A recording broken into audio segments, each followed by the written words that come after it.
I hit this issue today and here is the quick fix that solved it.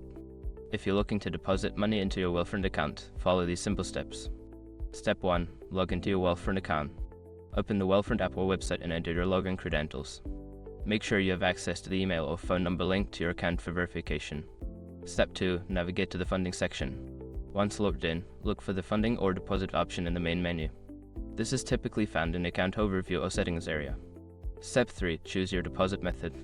Before filing a refund or dispute, use the srock.com link in the description to open the refund dispute deadline calculator and confirm your deadline.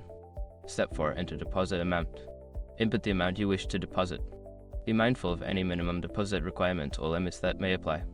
For example, some users find that the minimum deposit is $500. Step 5. Confirm your deposit.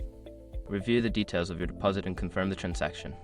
You should receive a confirmation message or email once the deposit is successful. That's it. You should now see your funds reflected in your Wealthfront account shortly. If you have any questions or run into issues, don't hesitate to reach out to Wealthfront support. Happy investing!